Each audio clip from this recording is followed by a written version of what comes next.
When we first went to Vrindavan, we stayed at that Fogel Ashram. It's down the road there, and across the street there was a temple, Sita Ram, and they chanted 24 hours, Sita Ram Jai, Sita Ram. It was so beautiful. They had different shifts, and everybody sang different ways. But after a while, they stopped. They ran out of people. No, they didn't have new people joining. But they had 24-hour Sita Ram. Hare Krishna.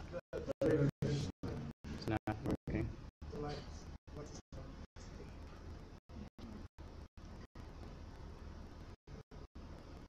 How do you turn it on?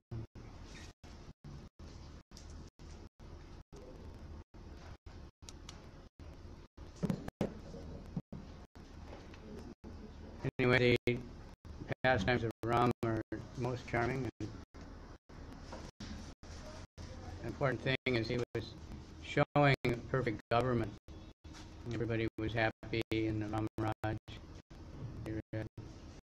It says even that death was voluntary. He didn't have to die. No disease, no old age. Nobody was suffering. Because they were all worshipping Ram.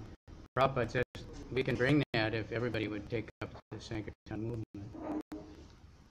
But we sometimes tend to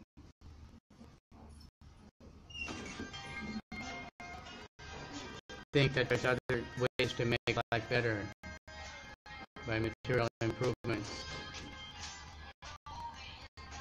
But without Krishna consciousness, without Ram or Krishna, then no matter how much material improvements we have, no matter how many things we have, never be really happy. You can see that the materialists, they just want more and more and more. The devotees should always want more service to Krishna. We should have that same anxiety. So after he got back from the and became king, it says that during the reign of Ram, the forests, the rivers, the hills, the mountains, the states, the 7 islands, and the 7 seas were all favorable in supplying all the necessities of life for everyone. When he was in this world, when he was the king of the world, all bodily and mental suffering, disease, old age, bereavement, lamentation, distress, fear, and fatigue were completely absent. There was even no death for those who did not want it.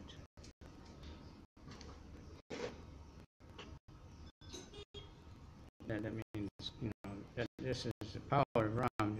But all these facilities existed because Lord Ramachandra's presence, the king of the world. A similar situation could be introduced immediately, even in this age of Kali, the worst of all ages. It said, Kali, Kali, Nama, Rupe, Krishna Avatar. Krishna descends in this age in the form of the holy name.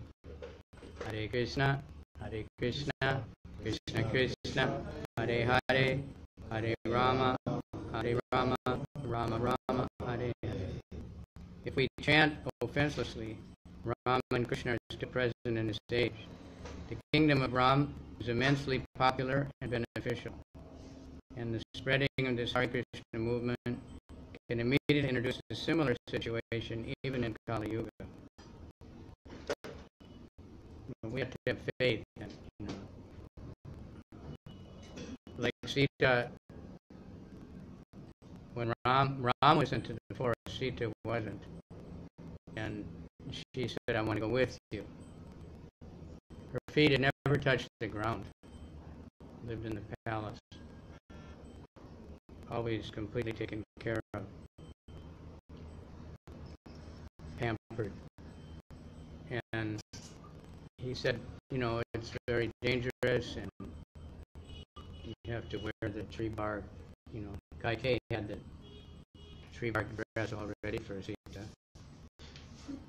very happy to see her go also. And he said, you shouldn't go. You can stay home. You're still a princess. You'll be living in a palace and having, hundreds of maidservants. And she said, no, there's nothing, life has absolutely no use without the husband. That's all I care about. Don't need anything else. So that's how we should be feeling about Krishna, chanting the holy name, that as long as we have that, Krishna can give or take away so many different things. Right? Things come and go, like here the electricity comes and goes. Right? And all the other countries I've been in, India is the only place it fails. But now in Mayapur and Vrindavan, the generator immediately comes on if the electricity fails. Just a few minutes, you always know it's only a few minutes. So that's how everything is the health, whatever situation we have, favorable, unfavorable, weather, it's not dependable. The only thing we can depend on is Krishna. It says, Ramachandra took a vow to accept only one wife and have no connection with any other woman. So that's also, we read about almost every chaturya we read about, including Krishna, hundreds of wives, thousands of wives, right? Because they're passionate and they need a lot of children to, keep their kingdom going, because their own children, they can train them. They marry carefully for breeding, like nowadays people, for humans, they don't worry. They just have sex anytime, in any place with anybody and have children. But for animals, dogs and horses, they're very careful. If somebody has a good special dog, and they're very careful to find another one from the same lineage and everything, to have a good quality dog or horse. But only one wife. It's a very, very considered very special vow for a Kshatriya king. He was a saintly king, and everything in his character was good. Untinged by anger, he taught good behavior for everyone, especially for householders. In terms of Varnashram Dharma, thus he taught the general public by his personal activities. Report, Ekapatni Vrat, accepting only one wife, was a glorious example set by Lord Ramachandra. One should not accept more than one wife. In those days, of course, people did marry many more. Even Lord Ramachandra's father had more wives than one. But Lord Ramachandra, as an ideal king, accepted only one, Sita. When Mother Sita was kidnapped by Ravana and the Rakshasas, Lord Ramachandra, as the Supreme Lord, could have married hundreds of thousands of Sitas. But to teach us how faithful he was to his wife, he fought with Ravana and killed him. The Lord punished Ravana and rescued his wife to instruct men to have only one wife. Lord Ramchandra accepted only one wife and manifested sublime character, thus setting an example for householders. The householder should live according to the ideal of Lord Ramchandra, who showed how to be a perfect person. Being a householder, living with a wife and children, is never condemned, provided one lives according to the regulated principles of Varnashram. Those who live in accordance with these principles, whether as householders, brahmacharis, or vanaprasthas, are all equally important. That's important because due to the way the world is, many devotees have the idea that brahmachari is better. Of course, the householders think householders are better. I saw the movie Simple Temple about the Draupadi. Radhanath Swami was saying that the householders were criticizing the brahmacharis. They don't know what life is really like, they just live in the temple, they don't have to work, they don't have all the responsibilities, they're just lazy, they don't know what real life is, like we do. And the brahmacharis were criticizing the householders. They'd come to Mangalartik, you know, they run out of the class with their children, you know, whatever they do. So he caught wind of that, and then he started, whenever he was talking to brahmacharis, he would glorify householders and talk about how tapasya was to be a householder and how much service they're doing. And when he was with the householders, he would glorify the brahmacharis, how they're austere and they're going on Sankirtan. And he said gradually they became friends, you know. But this is the and then you know, the modern so-called caste system, the Brahmins are better than everyone else. You know, they look down on everyone, you know, and the Kshatriya is better, you know, the guy with money, now it's money, not so much. They don't rank like that, but these divisions are automatically there. Some people are intellectual, some people are servile, some people are, you know, businessmen. You don't have to label them, you don't have to. But even the schools still, they give a test, you know, called aptitude, trying to tell you what would be the right work for you. So Sita was very submissive, faithful, shy, and chaste, always understanding the attitude of her husband. Thus, by her character and her love and services, she completely attracted the mind of the Lord. Even one Karmi woman wrote a book called The Submissive Wife, and what the advantages in a marriage if the wife is submissive. Now, but men take advantage of that, unfortunately, and say you should be very happy when I knock you down and kick you in the back, and you know, like that one Muslim priest was on the television telling the men, when you beat your wife, make sure you hit her where it doesn't show. Don't hit her in the face and stuff. You know.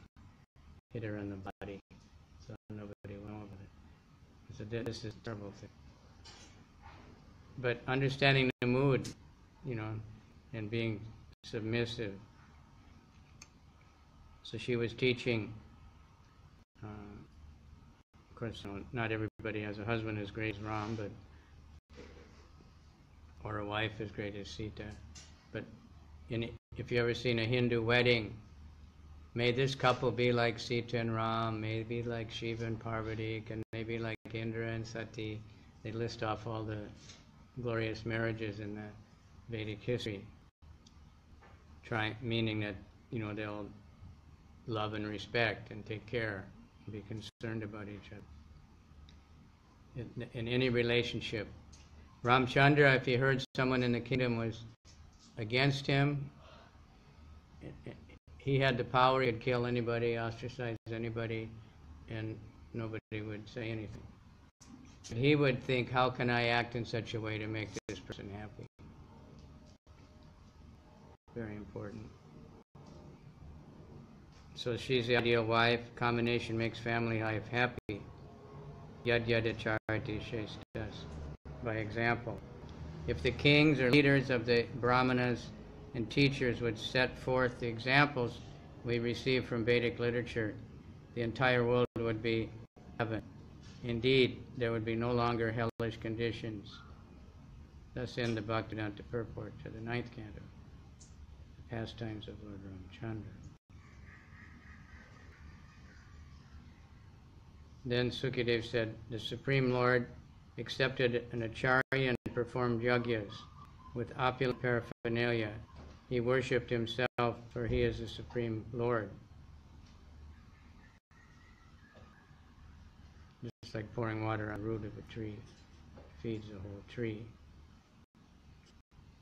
Lord Ram gave the entire east to the Hota priest, the entire south to the Brahma priest, the west to the Advari priest, and the north to the Udgata priest, the reciter of the Samaveda.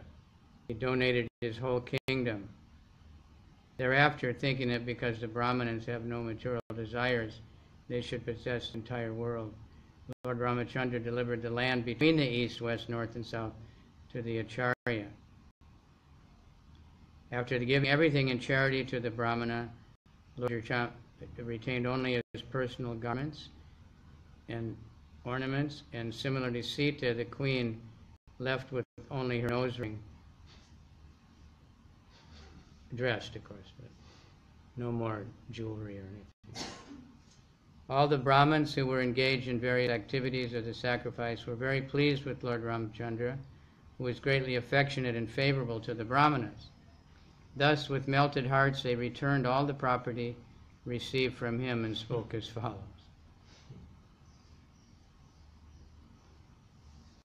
When Lord Ramachandra gave everything in charity to the Brahmins, they were qualified Brahmins, so they realized Brahmins aren't supposed to have anything to make profit from them. So they gave it all back. Kshatriya should be charitable. King takes taxes from citizen, but not for himself. He gives charity. Danam Ishvara Baba, the king of giving charity. Kshatriyas rule, but on the other hand, they are liberal with charity. When Yudhishthira had Yagya, he engaged Karna to give in charge of the charity, because he was famous for charity. Kings kept a large stock of food grains, and whenever there was scarcity, they would distribute it. The Kshatriya's duty is to give charity. The Brahmin accept charity, but not more than he needed to keep the body and soul together. They said, Lord, you are the master of the universe. What have you not given to us? You have entered the core of our hearts and dissipated the darkness of our ignorance with your effulgence. That is a supreme gift. We don't need a material donation.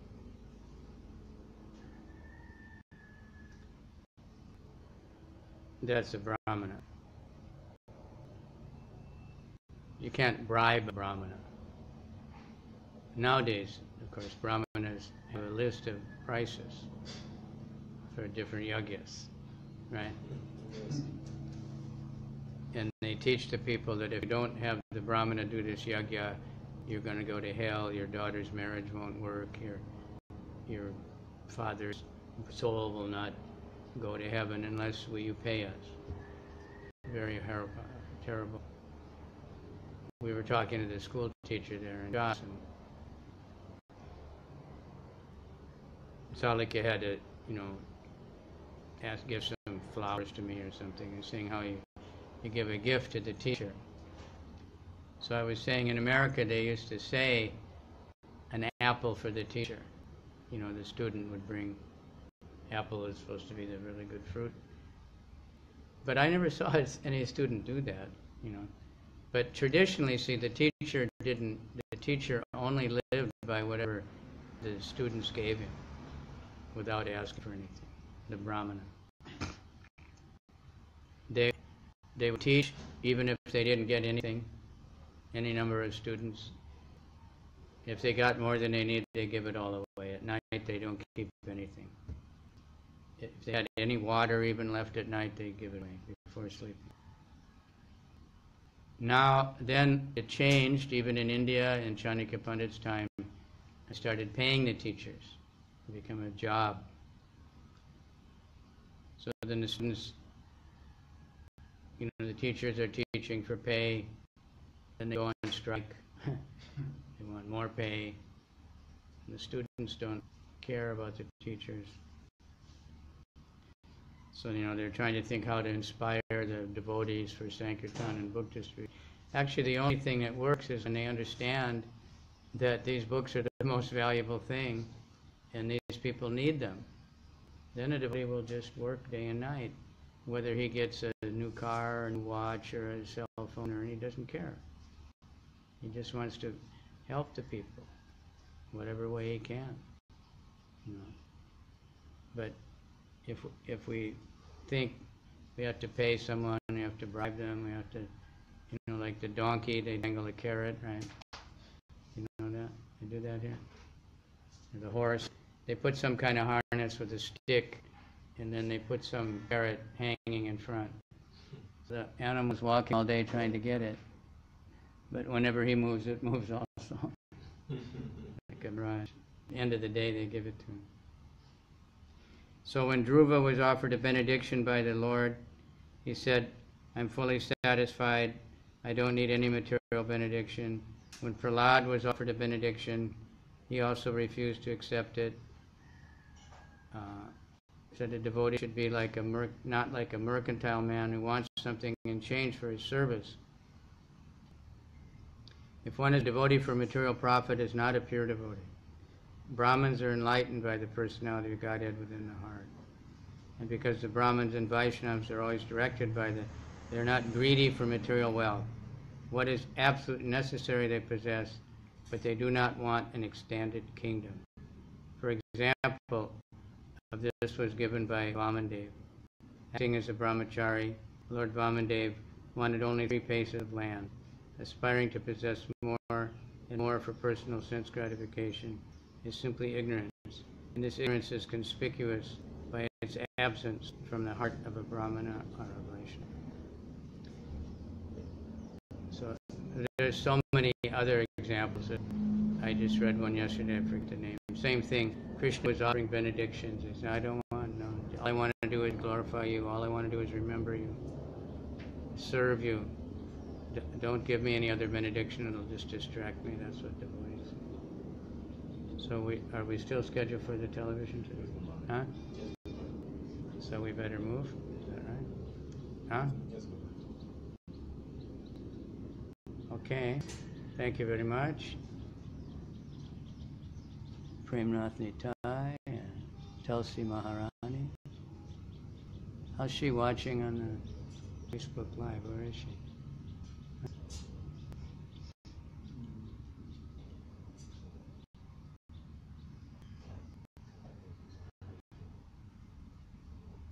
Kavi Karnapur is watching. Okay. Srimad Bhagavatam.